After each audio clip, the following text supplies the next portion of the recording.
The EPP is the largest and most influential political force in Europe, and one of the reasons for that strength is our network of political parties in the member states. Working together at national and European level ensures greater policy coordination and a unified approach to the most important political questions of the day.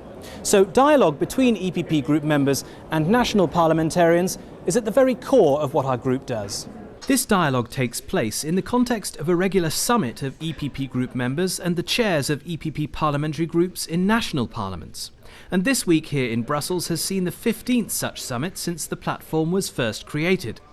One of the issues participants have been discussing is whether the EU needs to make changes to the treaties as part of its response to the economic and financial crisis. Wortmann-Kool, a vice chair of our group, said that the priority should be to work within the existing framework as much as possible.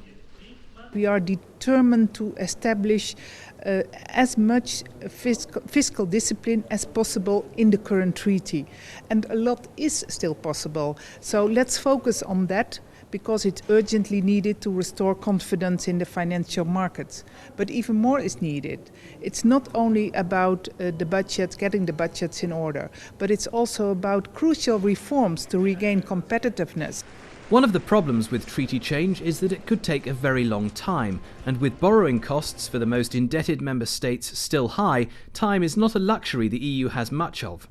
One option being suggested as an interim solution is to organise a series of intergovernmental agreements between individual member states. However, this approach is not one favoured by Alexander Stubb, a former EPP Group member who's now Foreign Minister of Finland. We think that there are four ways of changing or working with the rules which need to be worked. One is legislation. Two is an intergovernmental conference. You can either change the treaties or a protocol.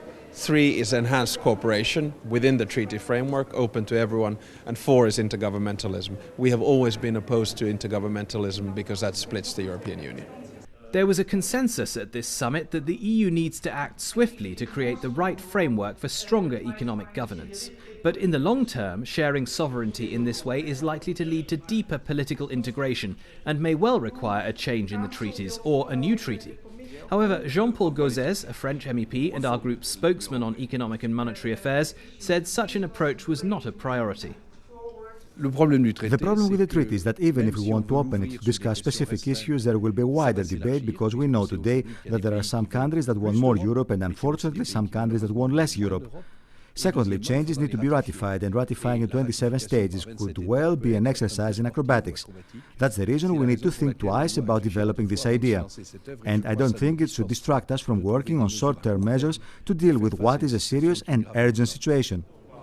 The EU is going through some tough times at the moment, but by coordinating the work of MEPs and national parliamentarians, the EPP political family will remain at the forefront of new developments.